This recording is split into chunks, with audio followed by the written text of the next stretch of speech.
Welcome back to the JCPod, partner with Stare Down Sports. Stare Down greatness. Got a few things to talk about when it comes to the NFL world. One of them being kind of a bigger story that just kind of dropped on us very recently. So we'll have that to talk about. And yeah, it's crazy to think that we are officially, as of today, because you may notice here in a little bit, your boy was kind of off on some days. So we actually have 113 days till the NFL season, which means, hey, we're just that much closer. And I think I officially will be starting my breakdowns third or fourth week of June. I think we officially got that nailed down. I've done the math on how far out I need to do it, so that way it basically gets out at a good time. So we're officially going to start those breakdowns in, like I said, June. But it's not June just yet, so let's go over some of the NFL news we're going to talk about. First thing we're going to talk about is that big kind of piece of news that popped off. Aaron Rodgers has come out and officially said this is his last year that he's playing. So let's talk about that. I'm going to try to pull this quote up. I thought I had it pulled up right away. I did not accidentally close out of the app. But Aaron Rodgers says that he thought he was done in Pittsburgh once Mike Tomlin walked away. I thought it was probably it for me in Pittsburgh, but when the decision was made to hire Mike, I started opening my mind up to coming back. And then Aaron Rodgers has made it clear that this is going to be his final year. So sounds like this is pretty much just going to be one final ride with Mike McCarthy, which it's going to be fun, I think, for that team.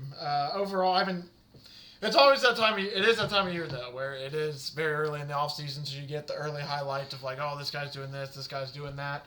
Like, there was a Carson Beck throw, for example, that popped on the timeline. I think it was either yesterday or it was the day before yesterday, and I'll admit it was a really good throw. My first immediate thought was, like, there's going to be a lot of Cardinals fans that probably overreact to this. You look in the comments, it's like, who needs Jacoby? This is our guy, and a bunch of stuff like that, which maybe Carson Beck might be a guy. I'm not going to say anything just yet, but you're always going to love the off-season hype videos that appear, and we're all human, man. We all fall for them, and it's hard to not get hype, but like I said, there's some of that stuff that's popped up for the Steelers. I haven't really dived into it just yet, but you got to think that it should be a decently fun year for the Steelers to get a final.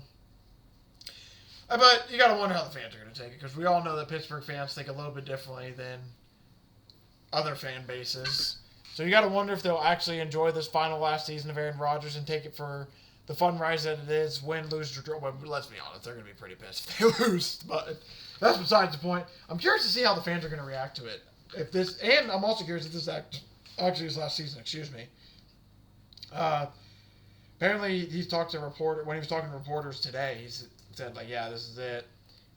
And it's 22nd year. He's 42 years old. Kind of makes sense, especially because he's banged up a little bit at the end of last season.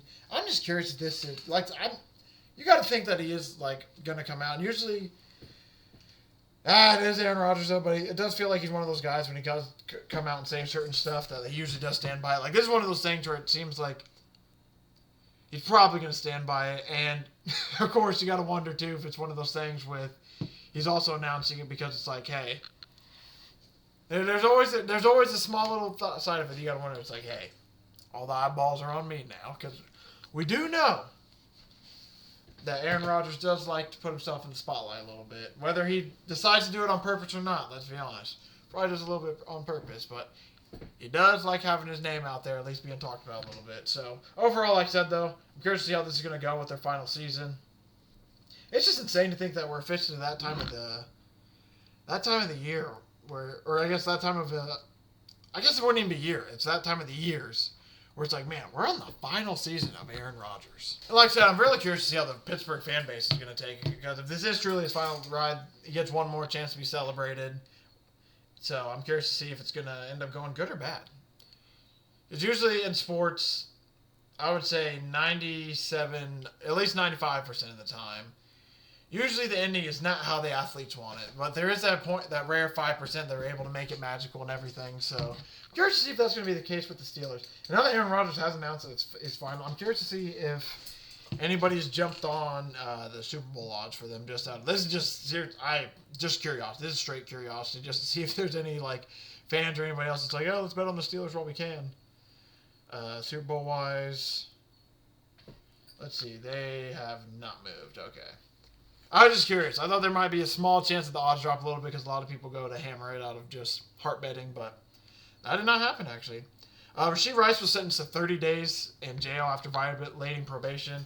This was because he tested positive for marijuana, which violated the terms of his probation for his role in the crash that left most people injured 2 years ago.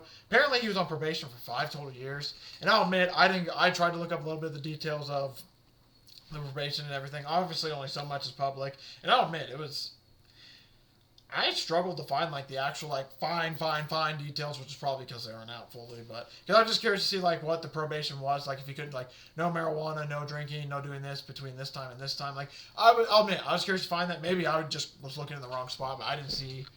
Maybe it's not public.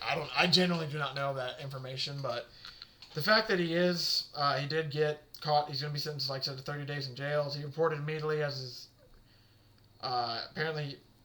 He reported immediately. He was guilty. He did. Oh, sorry, I misread that. So it was talking about what his case was last year. I thought he pled guilty to something else again. I was like, wait, I thought it was just a probation. It is just a probation. My bad, I misread it. But yeah, apparently part of his plea agreement last summer, like I said, 5 years of deferred probation and 30 days in jail as a condition of his probation. The agreements have given him flexibility and time frame to serving the jail sentence. So, obviously the Chiefs are aware of it, but the biggest thing that comes out of this is he decided to get surgery like a week ago. And that is a very, very big cause for concern because it's obviously a little bit harder to rehab your injury in jail than it is, outside of jail. And apparently, like I said, it was a cleanup procedure in his right knee, and it was just 1 week ago before he sentenced to 30 days in jail, so it makes you wonder if he was maybe that's why he's on a little bit of marijuana. So it's because of the healing process, just want to take the edge off a little bit. You gotta wonder. But so the surgery removed loose debris that caused knee inflammation, and he carried a recovery timeline of 2 months.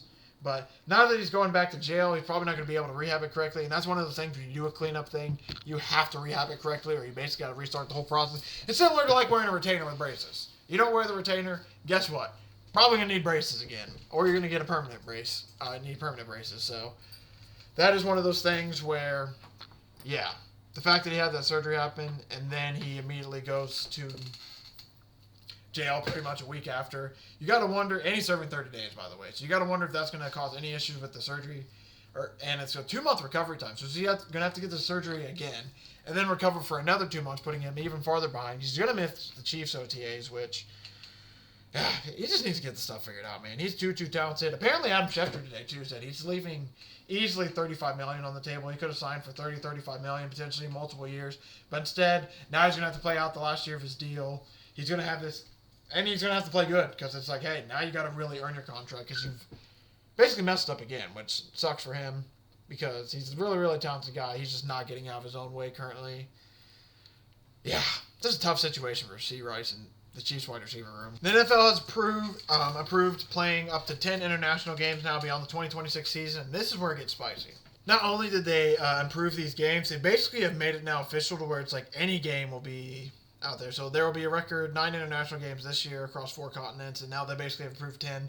And like I said, the part that's really, really big about this is they've basically approved to where like any game could go over there. So we could see, like, for example, we're already seeing one of them this year. 49ers Rams. That's a division game being played overseas. And that's a game that's going to like really matter to because these are 2 teams that are competing for not only a playoff spot, they're probably potentially going to be competing for the number 1 overall seed, and they're competing for a division title in the same division. So the fact they have a division game in Australia is kind of like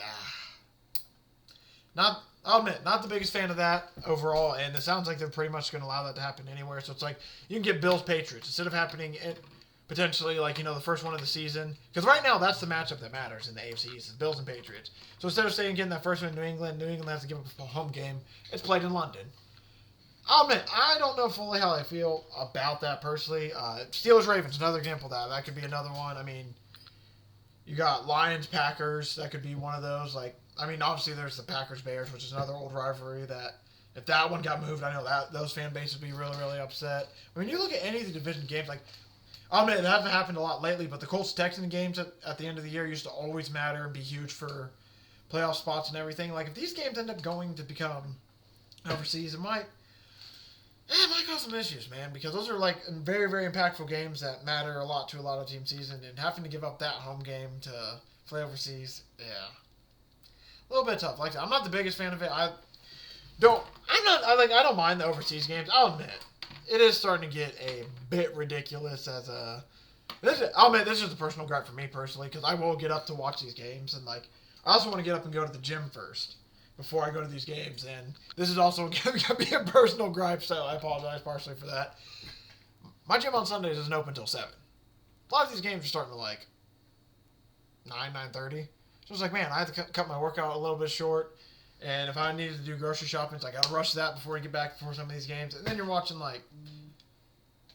sometimes some of these poopy games. It's back in 2016 when it was Jags, Cardinals, for example. And it was one of those games where it's these teams are really, really too good. But I guess that also is a counterpoint then to, why we need to maybe bring over the teams like the Bills and Patriots and a lot of those better games so they can see some of these better games. But, like I said, it just gets to the point where it's personally for me, it's man. So now it's a 17, soon it's going to be 18 game schedule. So you're telling me for over half the season, we're going to have games at 9:30, then 1 o'clock, 4 o'clock. I mean, it's a long day of football, don't get me wrong. And my biggest issue is just overall is just it also weakens the 1 o'clock window too, but it's mainly just the timing of it. It is super, super early. I mean, for the West Coast, Pacific time, that's 6:30 in the morning. Some of these games are kicking off. I'll admit, I don't mind it overall. It's one of those things. This is just a personal gripe. It's not the end of the world. At the end of the day, I'm probably going to get up, still watch the game, still going to watch the 1 o'clock games, even if there's a lot more of them. Still going to watch the 4 o'clock games because for whatever reason, we can't take from the 4 o'clock. We can't take from the 1 o'clock window, God forbid. But we'll make that 4 o'clock window very, very dry. That's personal grudge for me, but overall, I'm still going to watch the games and everything. It's just, now I have 10 of these games. And now I'll admit, one of them is going to be on a Wednesday. So that takes away 1 weekend of it being an early morning game. But, yeah, it's just, I don't know. Very, very interesting. I also get, they're trying to grow the game.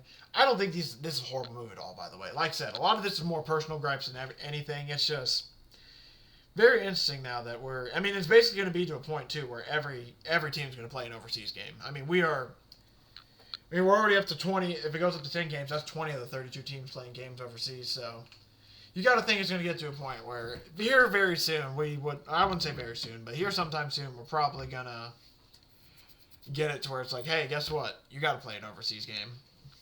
The NFL and Roger Goodell are cooperating with the Florida Attorney General subpoena. So the NFL Commissioner Rodgers Goodell says the league is cooperating with Florida Attorney General after being issued a subpoena. So I believe Uthmeyer, which I believe is the Attorney General, has apparently threatened possible enforcement actions against the league in March if it didn't suspend the 23-year-old Rooney Rule, which required NFL teams to interview at least 2 external minority candidates for each of these positions: head coach, general manager, and coordinator positions. At least 1 minority candidate must be interviewed for the quarterback's position coach. So apparently, Uthmeyer, I'm sorry if I said that wrong. He said to a letter Goodell that the Rooney Rule amounts to blatant race and sex discrimination. Yeah, we've talked about this subject a decent amount in this show, and it's a very touchy subject in general because it's very, this rule. It's because it's just tough because I don't want to say very clearly, but there are some very, like I said, I don't want to say very clearly. There have been stories out there, and there's been cases where some of these GMs are very, yet again, don't want to say very clearly, but you can kind of tell there's a certain group of people they're looking away from, and there's a certain group of people they want to hire.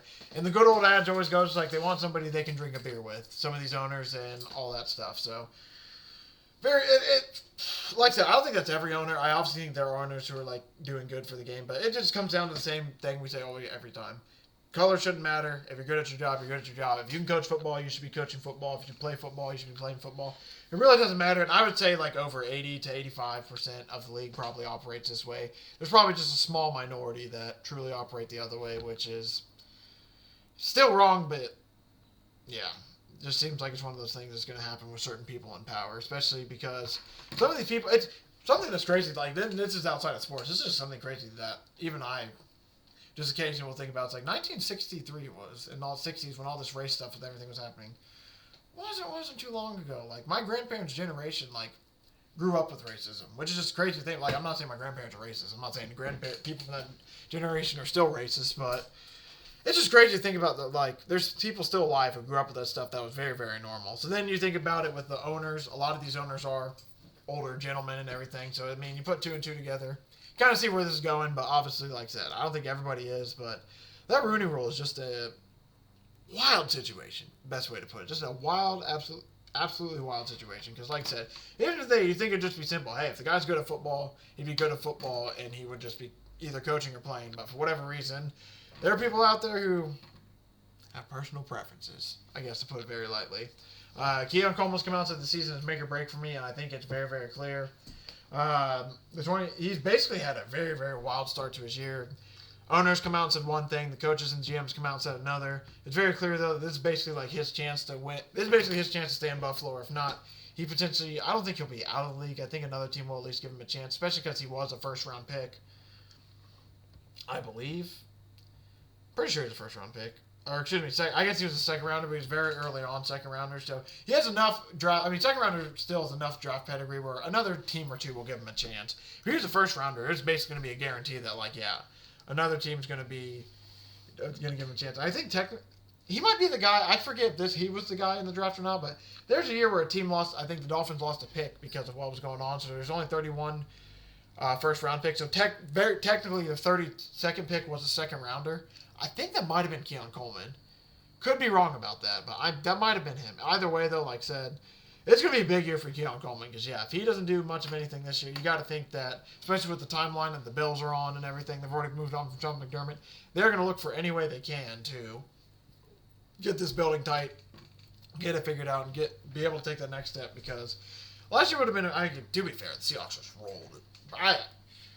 Bills probably might have been able to give him a decent game, especially if Josh Allen was healthy, but they've just not been able to get over the hump. Maybe Joe Brady's the guy to get him over the hump because everyone might need to play. I mean, it's very clear now that Sean McDermott's been fired and everything. It's very clear, I'm sure, to a lot of the players, like, hey, if we don't figure this out here soon, Josh Allen is probably the only one of us who's going to end up staying here and keeping his place. So we all got to prove that we want it. And one of the final things we'll talk about, the Rams, apparently Sean McVay almost quit after the 5-12 season in 2022. He said this on the Bussin' with the Boys podcast. I haven't heard this yet, so I might have to go check that out. Because I'm very curious to see, like, I want to hear more about this and hear what Sean McVay's actual answer is. He went on to say in a quote, and you can use the narrative that I was going to go to media or whatever, but, like, the truth would have been I was quitting because I couldn't handle the losing. It was almost like a scarlet letter. I was, like, counting down the days for that season to be over. Like, what a fraud. I'm trying to rationalize just why I should do it, McVay said, and I was like, okay, let's step away, maybe even come back to coaching.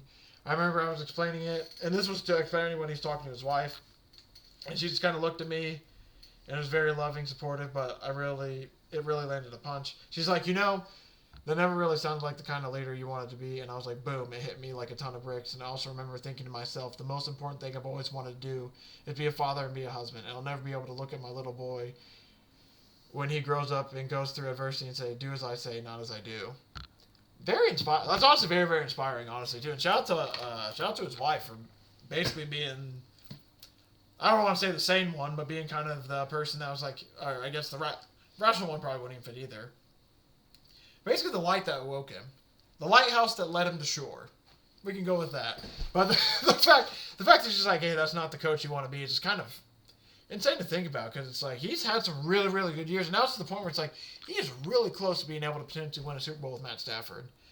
And, I mean, shit, if they would have won the game last year, they'd probably go on to win the Super Bowl because the way them and the Seahawks were playing, they were the two teams that were kind of above everyone last year.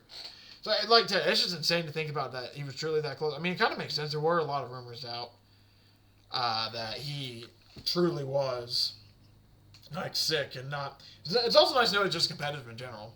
But there were a lot of rumors and stuff that came out that made it sound like, yeah, he was not really a fan of losing. And hearing stuff like that, you got to think that, yeah, that's also probably why they drafted Ty Simpson. You got to think with Sean McVay basically coming out and being like, yeah, I wasn't a big fan of losing, and that really, really sucked. You got to think that that makes the Rams owner come out and basically be like, Yeah, so we probably aren't going to allow that to happen anymore, and we're probably not going to be rebuilding ever because we want to keep Sean McVay around as long as we can. So let's draft Ty Simpson. Let's kind of just keep this train moving and keep this train moving. Could you, especially after they won the Super Bowl? I'll admit, I've seen one of those guys that's like, yeah, they might take a little bit of a step down.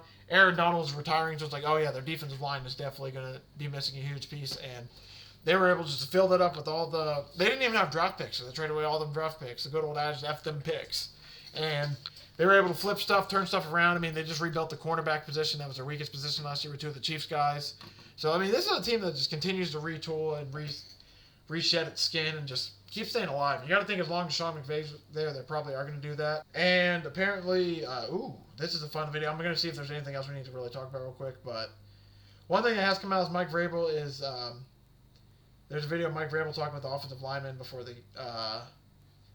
practice and everything, and it's just the fact that he's there, honestly, is big sign for how things are going when it comes to that wild scandal and everything. There's apparently been news that Philip Hayes has a bachelor's degree and law degree from Texas Tech. Apparently, so this was actually some pretty big news. So from On3, apparently the judge that was going to be on Sorsby's case was, he was a Texas Tech alum or had some ties to it. Apparently he's dismissed himself from the case, which is very big because I think it's a big thing that's been going on in college, is especially with a lot of these guys with eligibility and everything. They just go, like we just saw with Alabama. I believe their basketball team. Alabama guy goes to Alabama court, Alabama judge. What do you know? He's able to play. You can see it with you, like Virginia. Virginia guy goes to Virginia court with a Virginia judge, and then magically somehow he's able to play. So it's kind of good that, good that he's kind of stepping away just for the whole image of the case. Because now something does happen, I think people might look at it a little bit different. Jonah Coleman has signed his rookie contract. I don't think that's too big. I think we should be good. The Brian Flores thing, apparently courts revealed that Brian Flores' lawyers served subpoenas to 25 NFL teams asking for stuff. I technically don't even know. Is that case still going on? Okay, apparently. So, yeah, apparently he still is suing the NFL, which is... I can't believe that's still going on, honestly. That just goes to show you how long some of these court cases take and everything, because that feels like that's been going on forever. We have the next host of the 4 Super Bowls. So Los Angeles is 2027, Atlanta 2028, Allegiant Stadium 2029, and Nashville in 2030. I was about to say, man, they really hate the North. They kind of hate the North and the East, huh? But it's like, that kind of makes sense because the weather's kind of crappy in February. So, yeah, kind of makes sense. So, from Nashville to host the Super Bowl in 2030, it's apparently been approved 32-0. So that was a guaranteed landslide. Thank you all for watching. Thanks for support. Really do appreciate it. I'll be back in this feed next week to talk about some more NFL news, and I think we'll slowly be doing we'll slowly start dipping our toes into the breakdown waters. I think next week we'll probably talk about 3 or 4 teams I expect to make the playoffs that didn't last year, because I think it's every year there's 7 teams that don't make it that made it the year before in the NFL. I think it's at least 5, might be 7. I could be wrong about it. I can't remember the exact stat. I'll be totally honest, but there's a stat where it's new teams make it every year. So we're going to try to guess those teams, figure out those teams. So that'll be a little bit planned for next week, but it's Memorial Day weekend. Hope everyone has a great weekend, enjoys the 3-day weekend for those of you who will be able to celebrate. And like I said, I'll see everyone back in this feed on Tuesday.